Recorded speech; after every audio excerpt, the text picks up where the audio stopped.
अस्सलाम वालेकुम दोस्तों, मैं आपको अपने गार्डनिंग चैनल ग्रोइंग कंटेनर में खुशामदीद करता हूं। तो आज की मेरी वीडियो का टॉपिक खजूर पे है। आज मैं अपने खजूर की हार्वेस्टिंग कर रहा हूं। ये देखिए मैंने यहाँ से हार्वेस्ट कर ली है, तो इसको मैं ड्राई करूँगा। ये देखें अभी फ़िलहाल इतनी हार्वेस्ट की, यहाँ से आपको दिख रहा होगा खाली खाली गुच्छा।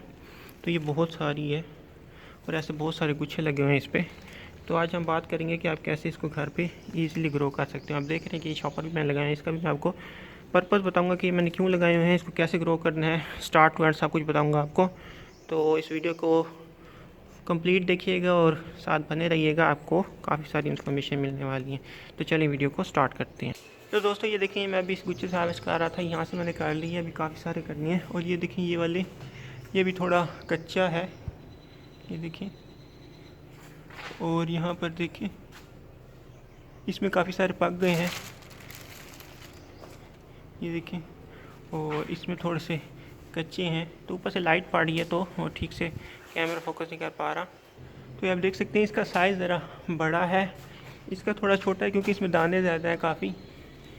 और इसका और ज़्यादा बड़ा है क्योंकि इसमें कम दाने थे और इस पर ना थोड़ा अटैक भी हो गया था। तो आपको बताऊंगा कि किस चीज़ का अटैक हुआ था। और ये देखिए ये भी है, ये काफ़ी हद तक पका पड़ा है।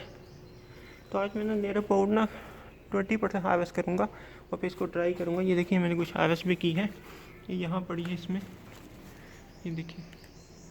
तो आपको नीचे उतार के दिखाता हूँ। तो ये देखिए सारी अभी हार्वेस्ट की है मैंने, अभी मैं बहुत सारी हार्वेस्ट करनी है।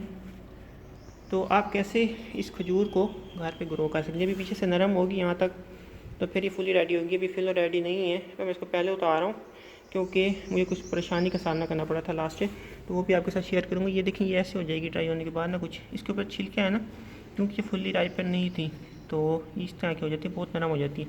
जो छिलके वाली होती है वो थोड़ी सेकंड ग्रेड की होती है, देखिए मुझे इंडिया बड़ी बड़ी, लेकिन जो बिल्कुल नरम सी होती है ना वो फर्स्ट ग्रेड की होती है। तो वो भी आपको बहुत सारी मिलेंगी जब आप अपने घर पे सुखाओगे। तो वो सबसे पहला स्टेप क्या है कि खजूर ग्रो कैसे होती है। खजूर ना सीड से ग्रो होती है और इसके नीचे से पप्स भी निकलती हैं। देखिए जैसे ये सीड है ना, ये सीड से ग्रो होती है। अगर इसको मैं खींच के दिखाऊँ आपको, तो इसके यहाँ पे एक सीड लगा होता है जो अंदर ही रहेगी। तो यहाँ से सीड से एक प्लांट निकलता है, ऊपर से यहाँ पे सीड लगा होता है, ऊपर से एक प्लांट निकलता है, नीचे से रूट निकलती है। और इसकी ऐसे रूट होती हैं, देखिए जैसे ये फाइबर रूट्स होती हैं, इसकी टैब रूट नहीं बनती, इसकी ऐसे फाइबर रूट्स बनती हैं। तो ये नीचे ना बहुत सारी फाइबर रूट बनाता है, उसका जाल बना देता है फाइबर रूट्स का ना, तो उसके थ्रू ये ग्रो होती है।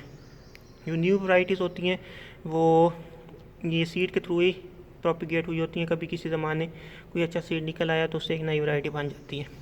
लेकिन ये खजूर जो होती है अपने यहाँ से पप्स निकालती है, वो आपको दिखाता हूँ कैसे निकालती है। ये देखिए ये पप्स निकले हुए हैं खजूर के, और ये मदर प्लांट है, इसके पप्स निकले हैं। तो ये नीचे से निकलते हैं ज़मीन से, अगर आपको दिख जाए, ये देखें ज़मीन से निकलते हैं और माँ के साथ जुड़े होते हैं। तो इसके ये 2 पप्स हैं बड़े, इसके और ये ऊपर से भी पप्स निकाल रही है। तो इस तरह के इसके पप्स निकलते हैं। तो ये देखिए इसके भी पप्स निकलने हैं, ये देखिए। अब ना इसमें ना 2 तरह के जेंडर होते हैं, देखिए ये पप निकल रहा है। तो इसमें 2 तरह के जेंडर होते हैं, एक मेल होता है एक फीमेल होता है।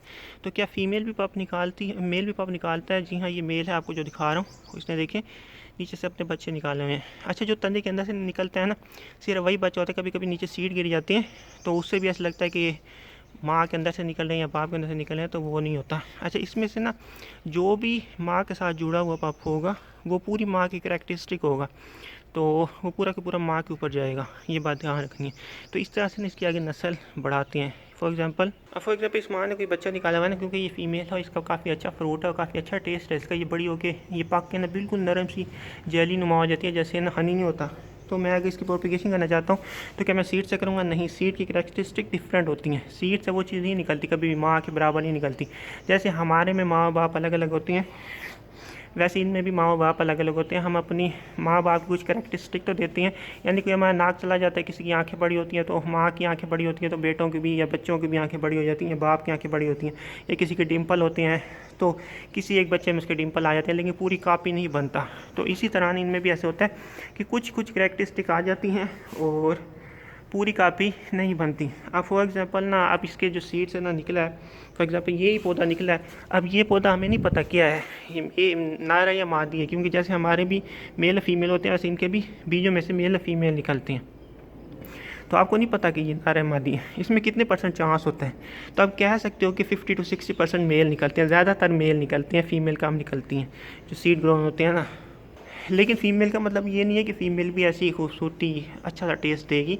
उनमें से ना 99% ऐसी होती हैं जो कि अच्छा टेस्ट नहीं होता। कभी कभी शाज़ो नादिर कभी भी ऐसी लॉटरी अगर आपकी निकल आई तो कभी कभी ऐसा होता है कि वो माँ से भी ज़्यादा अच्छा फ्रूट होता है उसका, लेकिन यूज़ी तौर पे माँ से डाउन ग्रेड ही निकलते हैं, जो कि फार्मर्स ने रिसर्च की हुई है। तो उन्होंने ये शेयर किया हुआ है कि कभी भी इसको सीड से ग्रो ना करें, क्योंकि ना बहुत ही कम चांस होता है, जैसे आपकी लॉटरी निकलने का जैसा चांस होता है कि वो कोई अच्छी करैक्टरिस्टिक वाली खजूर निकल आए। अदरवाइज़ कम टेस्ट वाली निकलती हैं, ज़्यादा मीठी नहीं होती और जो वो निकलती हैं। और ना कभी कभी शक्ल दे देती है माँ बाप की, जैसे कि पीली है फॉर एग्जाम्पल, काली की अगर कोई निकली है तो वो काली हो सकती है, लेकिन बिल्कुल वैसा टेस्ट नहीं हो सकता। लेकिन वैसा हो भी सकता है, ये नहीं कह रहा कि बिल्कुल भी नहीं हो सकता है, क्योंकि ऐसे ही न्यू वैराइटीज़ बनाते हैं फार्मर्स। तो ये होगी इसकी प्रोपिगेशन कि ये उगती कैसे है। अब ये आप क्या कर सकते हो, ये है ना, ये मैंने पूरा का पूरा खजूर का प्लांट यहाँ पे प्लांट करवाया था नियर अबाउट 4 साल पहले, 4 या 5 साल पहले, आई थिंक जो 5 साल पहले। और पिछले 2 साल से ये खजूरें दे रही है, पिछले 1 साल से, यानी कि ये दूसरा साल है इसका। तो 2 फ्रूट में दे चुकी है और 3 साल बाद इसने ना फ्रूटिंग देना शुरू की थी। जो खजूर होता है ना, इसको जब ट्रांसप्लांट किया जाता है या किसी माँ से अलग किया जाता है तो ये बहुत ज़्यादा शौक खाता है। तो इसका बात का ध्यान रखना, इसमें बनने के चांसेस बहुत ज़्यादा होते हैं। तो फॉर एग्जाम्पल अगर आप कोई बड़ा प्लांट लेके आए हो या कोई बच्चा निकलवा के आए हो, इसके सारे रूट्स भी हैं, हालांकि इसका बहुत बड़ा रूट बॉल था, लेकिन फिर भी इतने शौक में कि सबने सारे पत्ते जला दिए, बस कुछ बाकी रह गए थे जो पुराने पत्ते।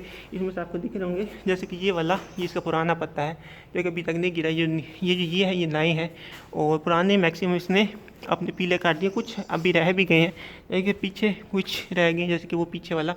तो ये पुराने पत्ते हैं इसके,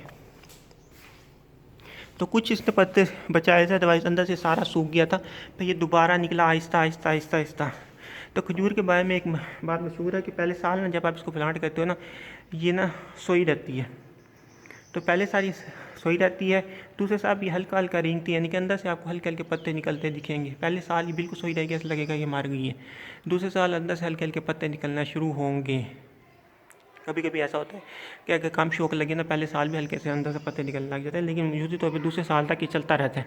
जो तीसरा साल होता है, तीसरे साल में अच्छे खासे पत्ते निकलना शुरू हो जाते हैं, ये हेल्दी हो जाती है, तो फिर अपने घने पत्ते निकालने लग जाते हैं। जब इसके घने पत्ते निकलते हैं तो इसके अंदर से ट्रंक बनने लग जाता है। जब ट्रंक बनता है तो इस बात के चांसेस बढ़ जाते हैं कि अगले साल फ्रूट उठाएगी।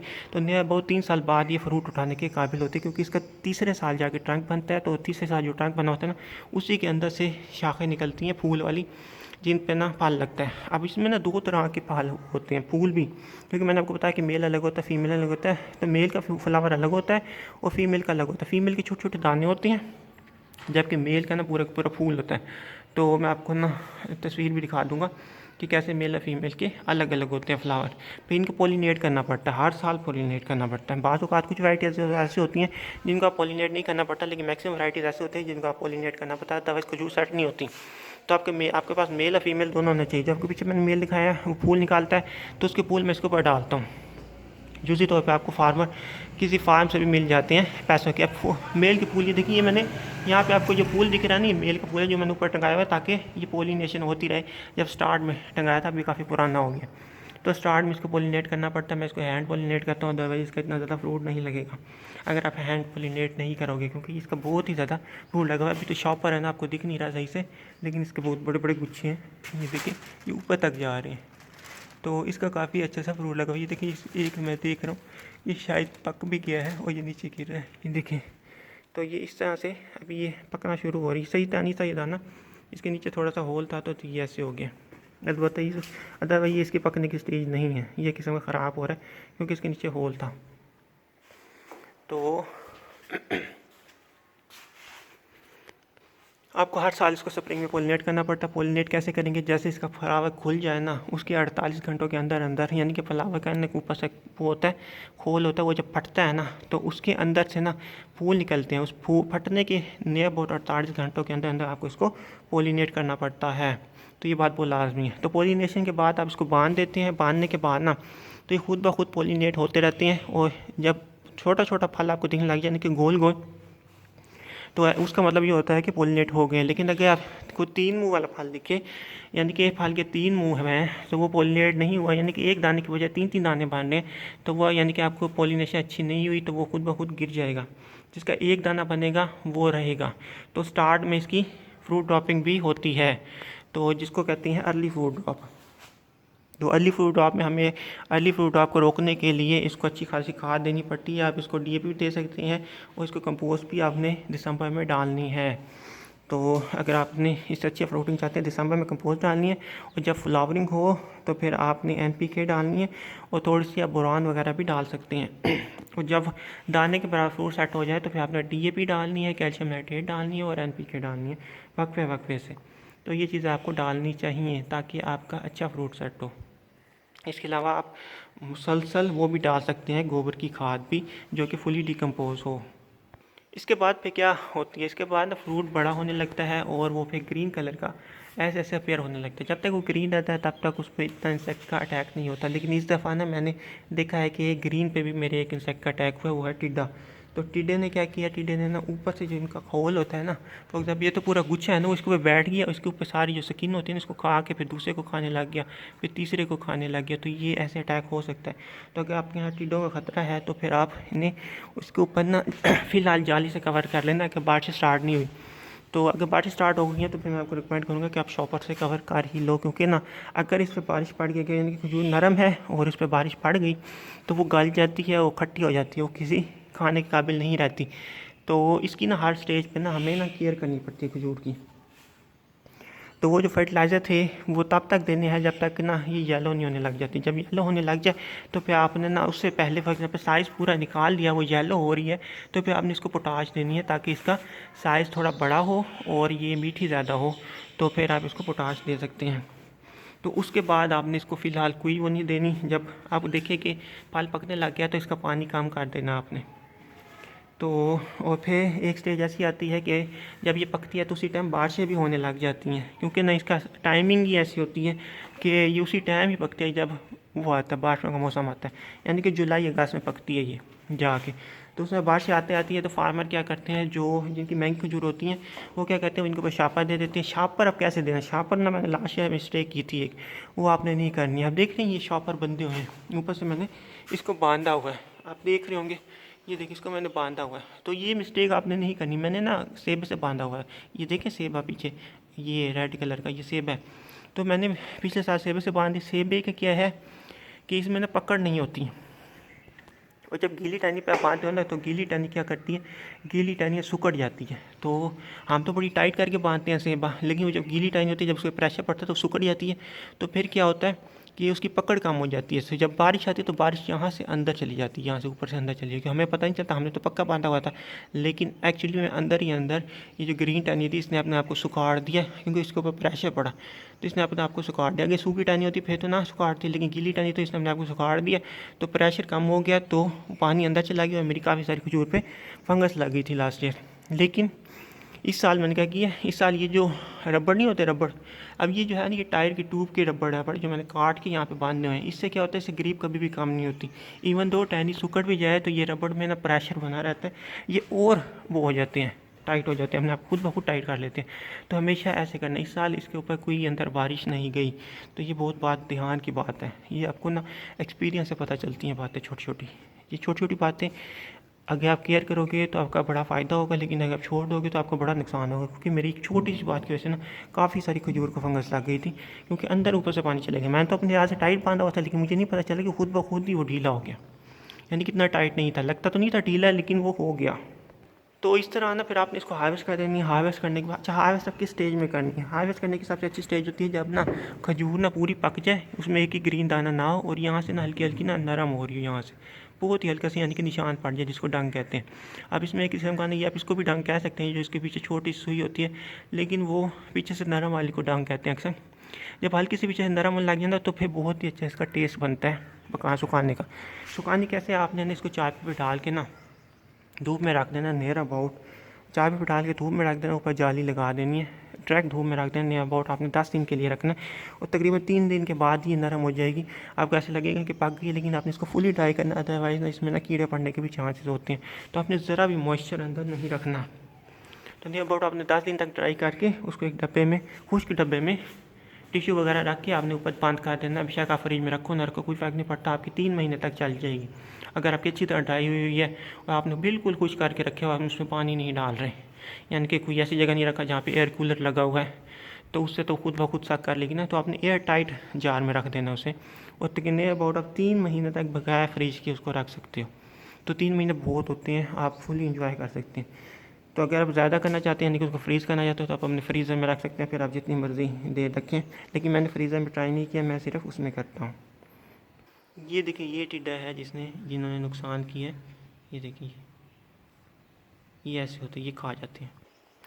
तो दोस्तों, यही थी डिटेल वीडियो। उम्मीद करता हूँ कि आपको पसंद आई होगी। मैंने आपको A to Z आपको बता दिया। एक लास्ट में आपको ये बताना चाहता हूँ कि मौसम कौन सा होना चाहिए। तो इसको जो मौसम है ये ग्रो करती है ना, इसको गर्मी में नियर अबाउट 40 से 44 46 तक टेम्परेचर चाहिए, और सर्दी में आपको इसको बिलो 10 चाहिए। नियर अबाउट आप कह सकते हो कि 2 महीने तक बिलो 10 रहना चाहिए, तो फिर ये अच्छी फ्रूटिंग उठाती है। बिलो 10 से लेके यानी कि 6 से लेके 10 के दरमियान आना चाहिए, फ्रीजिंग में ना चला जाए।